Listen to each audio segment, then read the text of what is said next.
Welcome to the Bill Walton Show, featuring conversations with leaders, entrepreneurs, artists, and thinkers. Fresh perspectives on money, culture, politics, and human flourishing. Interesting people, interesting things.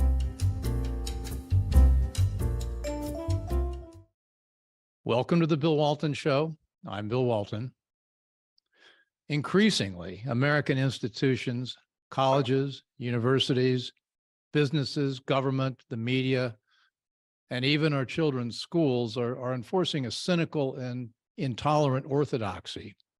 This orthodoxy requires us to identify ourselves and each other based on immutable characteristics like skin color, gender, and sexual orientation. It pits us one against the other and diminishes what it means to be human. Last week, I had Sahar Tartak on the show, a college freshman at Yale, who'd penned an op-ed in the Wall Street Journal about high school in Long Island had become, and what she had to go through to stand up for her views that she didn't think some of the curriculum should be taught. Anyway, it's a terrific show, and I've got it as a companion to this show, and I hope you'll watch them both together. I was so interested. She's not only a freshman at Yale, but she's also a fellow with the Foundation Against Intolerance and Racism, which also is known as FAIR. And FAIR was founded by Bion Bartning, who's also an entrepreneur and investor. He founded a personal care company called EOS Products, which sells egg-shaped lip balm. And I think I may be a customer for that, but it's got an incredibly interesting and resume filled with achievement. So I wanted to bring him on to talk about FAIR, talk about the issues, and understand what's at stake, because certainly America is being divided by identity politics and identity culture, and we need to do something about it. So Bion, welcome. Glad you're here. Bill, thank you so much for having me on. The pronunciation of my name is Bion, like Zion. But thank you so much for having me on your show. Well, it's an exotic name, Bion Bartning. What's your background? So the short answer to my name is my mom was, I would say a child of the 60s, and wanted me to have a unique name. So Bion means life in ancient Greek. My particular ancestry is Mexican and Yaqui on my father's side, and Ashkenazi Jewish on my mother's side. And I've always felt that, my background makes me a pretty normal American, because I think that, we're a country that is comprised of people with really diverse backgrounds who have a lot of things that are different and unique about themselves, but really are united in being part of this amazing country.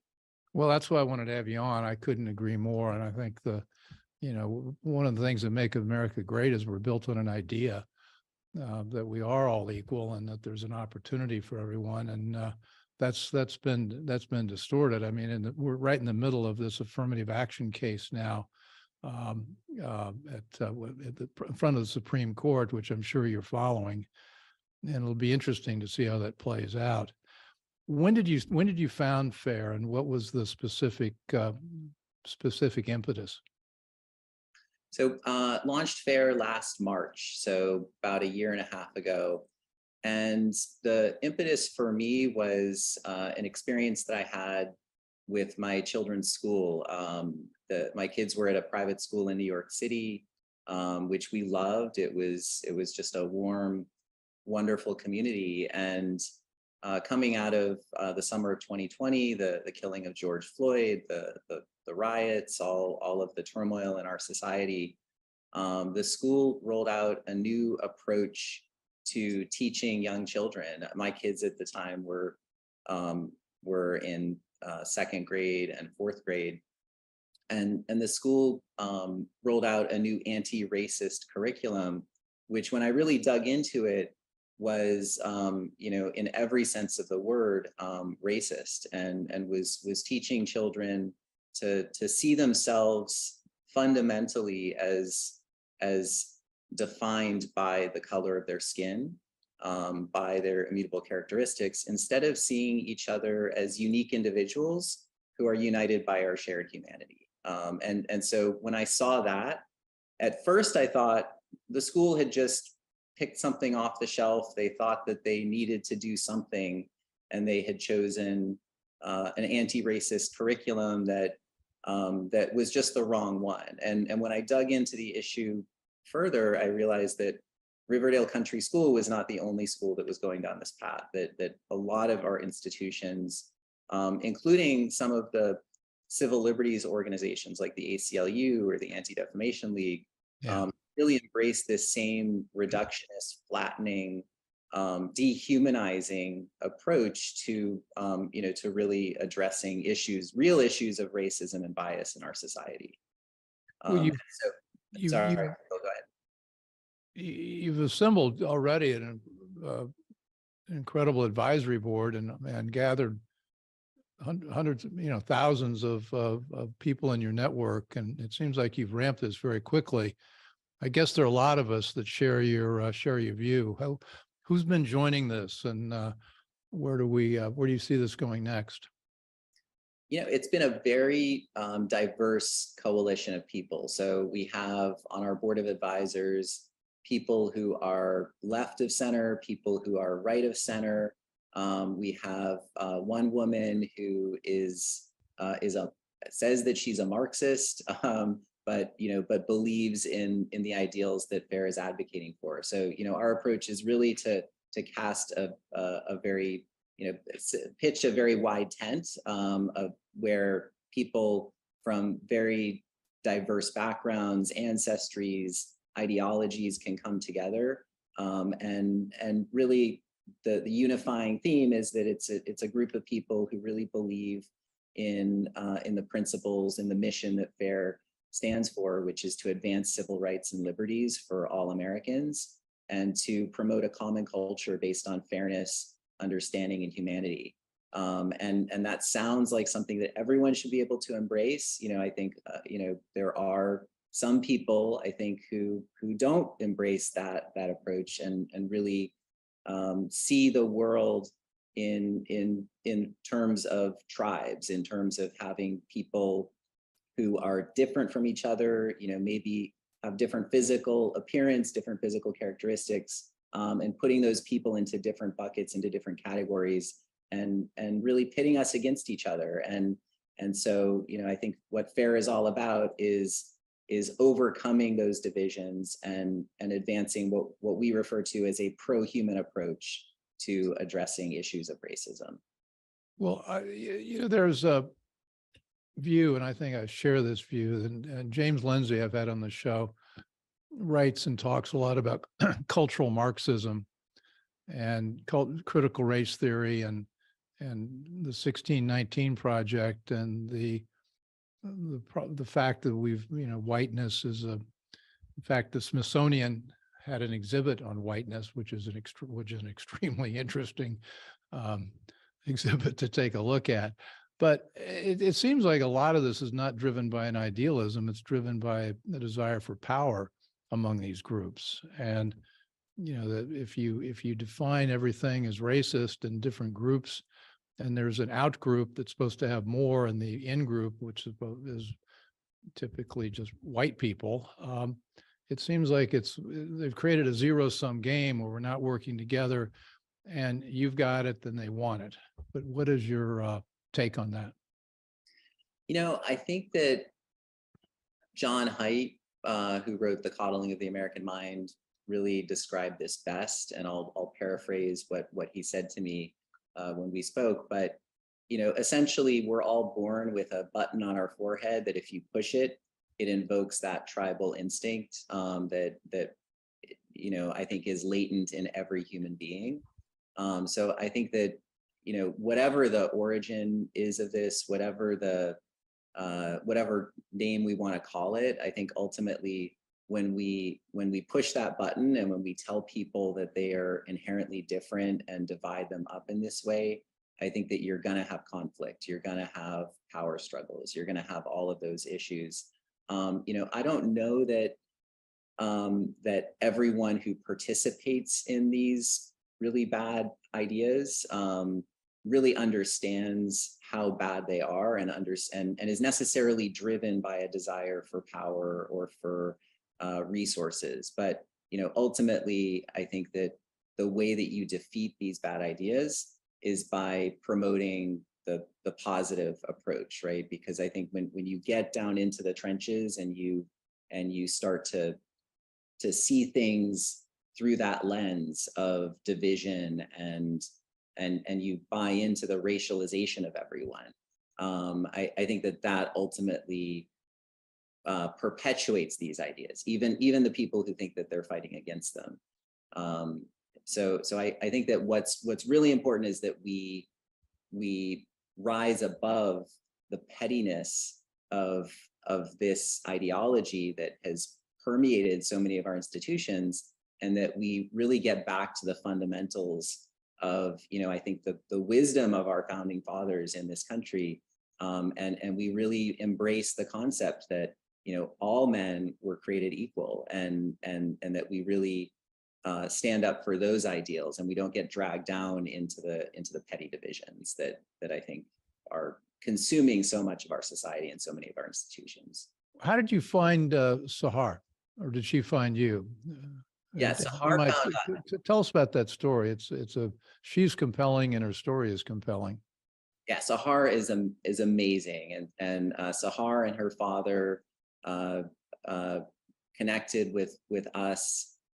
They wanted some support for what she was dealing with at her high school in Long Island, New York. And and I think what's happening in Sahar's school is very similar to what happened at my kid's school, at Riverdale Country School in New York City. It's what's happening, I think, at many schools across this country, but frankly, many workplaces as well, many cultural institutions. And so Sahar reached out. I think Sahar she is a gifted young woman who I think has true. But she has a really unique mix of curiosity, courage, and compassion, right? So she really understands these issues, and I think she's an effective messenger for these ideals that we're advocating for. So we're really thrilled to have been able to support FAIR, and thrilled to have her involved. Well, her story, and for those of you who haven't had a chance to catch the other episode we did with Sahar, is that she was a student at Great Neck North Island High School in Long Island, and she was directed by the school officials to write a $375 check to fund a racial equity group that was going to speak to the student body about systemic racism. Well, she wasn't really sure she wanted to do that, and she didn't know enough about it. And she very courageously, I might add, she was the student body treasurer and responsible for the checkbook, and she just simply refused to sign the check. And as they said, everything broke loose at that point, and she had a series of meetings and confrontations with her teachers and school officials, and eventually she took it to the school board. And we've got her presentation to the school board on our website. And what an extraordinarily courageous young woman. Now, you helped her through your litigation group, don't you? Don't you have a group of lawyers that helped her with the Freedom of Information Act requests and some of the other things that she did? Yeah, Sahar didn't really need much in the way of legal support. I think that what I found, and definitely there are people who need legal support, and FAIR provides legal support to people who need that. I think what most people need, and that this would include Sahar, is they need to feel that they're part of a community. They need to feel that there are people backing them up, who are supporting them, who can help them with messaging, with how to talk about these ideas. Because one of the things about these ideologies that have permeated our institutions is that they are using language, manipulating language in a way that makes it very difficult for normal people to oppose them, right? Because if somebody comes in and says, I'm bringing anti-racism to your institution, And anti-racism means opposing racism. Who could be opposed to opposing Who could be racism? against that? So one of the things that we've been focused on is really helping people to to have a conversation in a way where they don't end up falling into the trap that's being set by some of the language that's being used. Isn't that Igor X. Kendi that coined that one? I mean, he has a great knack for putting really bad ideas into very attractive terms. Yes, no, Ibram Kendi, I think, has promoted the anti-racist, which actually I will point out. So Daryl Davis, who is has been involved with FAIR from the beginning. He's one of the leaders. I'm a huge personal fan of Daryl. And Daryl, for in case you're not familiar with him, Bill, or your listeners, I don't know. Yeah. Daryl is a Black blues musician who is best known for having convinced hundreds of members of the Ku Klux Klan to leave the organization, right? And he did that through the pro-human approach, right? He actually befriended these people and helped them to see that, see past skin color. And so I think that's really the approach that we need to be taking is embracing people as human beings and seeing them as human beings. Where do you get pushback? It seems like, just like anti-racism is a term that's hard to dispute, it seems like what you're doing is so unexceptional, and so worthwhile. What kind of reception are you getting? I would say we are having a lot of positive reception from a lot of people. I think there are a lot of people who have felt these ideas, who were struggling to articulate what they objected to about the approach to anti-racism, the approach to diversity, equity, inclusion that was being taken in their institutions. And I think that one of the things that we're doing that's unique and I think important is that our approach is to really reclaim the words, reclaim the language. So we're not rejecting the term anti-racism. We're not rejecting the term diversity, the term equity, the term inclusion. We're just insisting on what those words really mean to the vast majority of people, right? The word equity means the quality of being fair and impartial. That's why it's a word that's been used by people who are pushing discrimination and calling it equity. So our approach is to say, of course, we believe in equity, but then we can argue or push back on the bad ideas, and we don't get caught up in this battle over language where we're giving people ownership of these words that have so much power. When you roll this out, are you going into the institutions? It seems like you could set up chapters in universities or businesses or even the military, which has been badly damaged by these bad ideas. I mean, if there's any unit of human beings needed to work together without seeing race, sex, or any other differences, it's a military unit, particularly a combat unit. And it seems like now we're creating such divisions that we're losing our combat effectiveness. Yeah, I think that's a great point. And frankly, the military has a long history of really helping to move our society forward on a lot of these issues. So yes, we have a chapter network. We have a grassroots network of people. I think we're in just over 40 states at this point. We have thousands of people who have signed up and joined FAIR. A lot of people who are very actively engaged with their local schools, with their local cultural institutions. We have a FAIR in the Arts network, which is really focused on these issues within the arts community. We have a legal network, which is focused on these issues within the legal profession. And then obviously on the education front, that's a big area of focus, both within K through 12 and higher education. I think we're seeing a lot of these really bad ideas taking root. And I would say, the source of a lot of this has been our higher education institutions. So, so I think you can't really treat treat this without addressing what's happening in our universities, because it's like a toxic waste spill. If you only clean up the toxic waste, but you don't deal with the source of the pollution, you're never going to solve the problem. So, I think that, part of really addressing these issues and bringing a healthy, constructive approach to these issues is going to require dealing with it in our universities. Now, your background, you're an MBA from Columbia, I think, pretty good school. I'm sure it has its own issues with curriculum. We can talk about that later. Have you seen, you've been a very successful marketing maven, and you've created a product that's been successful. I think you work for American Express and their one of their groups. I mean, what are these skills are you bringing to rolling this out? Because you've moved very quickly in a very short time.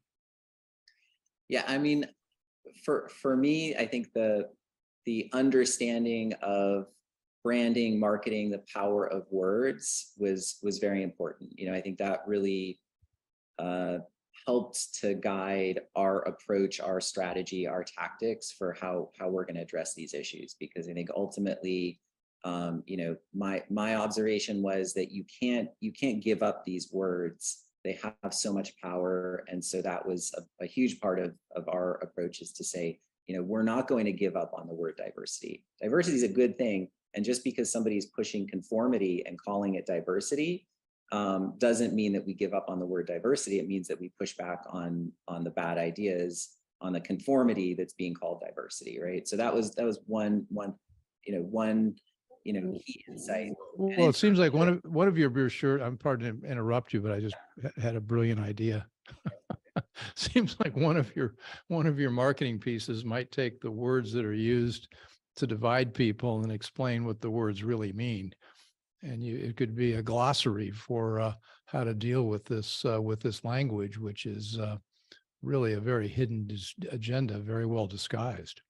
100%. Yeah. And I think that's something where some people have reacted to the words, and this is it's almost a jujitsu move, right? Yeah. Reacted to the words, and then they start attacking the words. And the problem is, when you attack the words, that's where you can sound like you're intolerant. You can sound like you're a bigot, because you're, who's against diversity? Who's against equity? Who's against inclusion? These are obviously very positive words. And so, one of the tactics, I think, that has been used to push some of these ideas is to use these words, manipulate these words, get people to react to the words. And then the vast majority of people who aren't really in the weeds just kind of want to be left alone, don't want to get involved in anything, aren't activists. Those people just see people saying, I'm against diversity, and right away that person lost. So I think that one of the really important things that we're focused on is helping people to be effective in how they're addressing these issues, and not reacting to the words, but instead reacting to the ideas, and engaging in this in a reasonable, compassionate, common sense way. Not overreacting, not losing their heads. And then in terms of how we've made the progress that we've made, how we built the organization out, I think my background, I don't have a nonprofit background. I don't have a background in this space. I've never been an activist. I still don't really consider myself an activist. I call myself an advocate. I think that having that business background, having the impatience that comes from a background of startup businesses, I think has really helped. It's helped us to keep that sense of urgency and drive that I think really permeates this whole organization. This is the Bill Walton Show. I'm talking with Bion Bartning, and we're talking Bion Bartning. I'm slow. You're going to have to help me with these words. Bion Bartning. I'll talk to your mother about that name. I'm sure I'm not the first person you've corrected. Oh no, it's a lifetime. It's a lifetime. Well, and I grew up in Indiana, where we always hit the last syllable, not the first one. So it's a cultural problem I have. Anyway, he founded the Foundation Against Intolerance and Racism, which is gaining a lot of traction. Right now, you're just launching a fundraising campaign. What's that about, and how can people get involved? Sure. I mean, FAIR is a mostly volunteer organization. We're volunteer led. I'm a volunteer. Letitia Kim, who runs the legal network, is a volunteer. We have hundreds of volunteers. All of our chapter leaders are volunteers. So we have about 500 people who are volunteers for the organization. We have a small paid staff. We have about 12 people who are in paid positions with the organization. And some of the programming that we're doing costs money. We're doing curriculum development. We have some litigation, lawsuits. What our focus on is to provide constructive options for institutions to choose that are based on this pro-human approach, right? This approach, which is really fundamentally about seeing people as unique individuals united by our shared humanity. And so California, for example, has an ethnic studies mandate from a curriculum standpoint, and really the only options being offered to schools, which over the next several years are required to offer this curriculum, are based on what's called liberated ethnic studies, which is based on this, really dehumanizing, flattening approach of dividing people up into race groups. And it's also really a negative, distorted view of American history.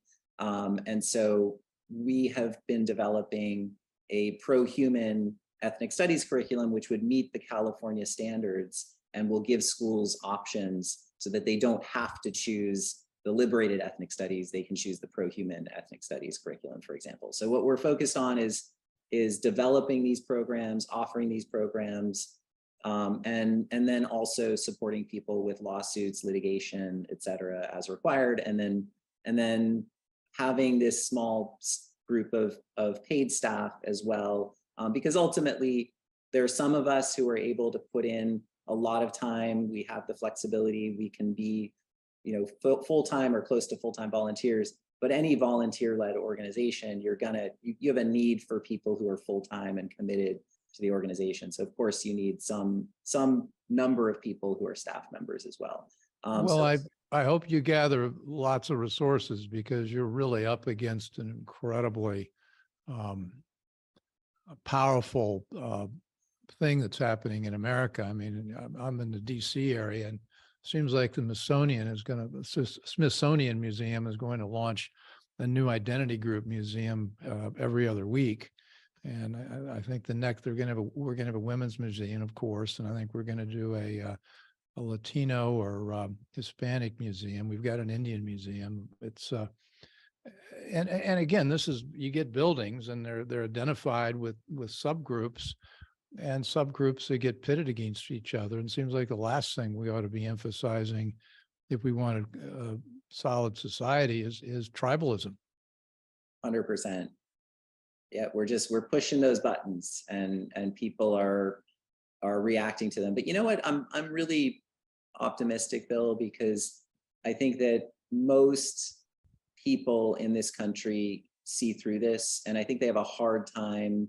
They have a hard time articulating. They have a hard time really recognizing that they are the majority in this country. But but there's lots of data to support the fact that people really fundamentally are good and decent and see each other as human. And so, I think that this is a message that resonates with people. And I think ultimately this is the message that will win. Oh, I quite agree. I'm optimistic long-term, but right now we're up against it. Well, I'm going to do what I can to help you. And I hope everybody who's been taking this in, Mr. Bartning, Bion. Yes. I got it right, finally. Founder of the Foundation Against Intolerance and Racism, a wonderful idea, and an organization that's gaining a lot of momentum. Where do we find you? The website is fairforall.org. So FAIRFORALL.org. And people can donate right on the site? Yeah, they can donate right on the site. They can learn more. They can join a local chapter. They can volunteer. and get involved. Seems like the franchise, creating chapters and franchises, I think this could really catch fire. You know, you're an entrepreneur. Have you developed a franchise concept, not for money, but a kit for people to set up a unit and wherever they are? Yeah, we have toolkits available, and then there's a whole chapter network community that people join. So we have 2 people on our staff who are dedicated to supporting the chapter network. Oh, that's great. Well, anyway, I'm very impressed with what you've done, and thanks for joining. And I'll be pairing your show with Sahar's show. And now you know, you're suffering from the fact that you're not broadcasting from a Yale dorm room, which is where we did her show, which was very charming. And she's great. And I'm glad you two are working together. So I'm looking forward to catching up and, you know, as you make progress and helping you succeed. So thanks for joining. Wonderful. Thank you, Bill. I should just mention we have a few events coming up over the next several weeks. Yes. If anyone wants to join us. So on the website, you can find more information. What are they? We've got a couple. We got a minute. We have an event in at Arizona State University coming up on November 9th. So that's focused on the illiberalism in the arts. And so we have a number of people who are involved with FAIR who are going to be speaking on a panel at Arizona State University. We have fundraising events in Los Angeles on November 10th, San Francisco on November 12th, and New York City on November 15th. So I have a lot of travel in my immediate future for all of these events. Well, they all sound great. I hope people hear about this and show up. And I think the more people learn about it, the more people are going to want to get involved. This could easily go viral. So here's to our success, and for everybody taking this in, thanks for joining the Bill Walton Show. And as you know, you can find our show on CPAC Now on Monday nights, and on Rumble and on YouTube and all the major audio podcast platforms. I'm also doing something with Frank Gaffney's show on Mondays as well. And so we'll be talking with you soon, and back more with Bion, Bartning, and the success he's making with FAIR. Thank you so much, Bill. Really enjoyed the conversation. Great, thanks. Bye. I hope you enjoyed the conversation. Want more? Click the subscribe button or head over to thebillwaltonshow.com to choose from over 100 episodes. You can also learn more about our guest on our Interesting People page. And send us your comments. We read every one, and your thoughts help us guide the show. If it's easier for you to listen, check out our podcast page and subscribe there. In return, we'll keep you informed about what's true, what's right, and what's next. Thanks for joining.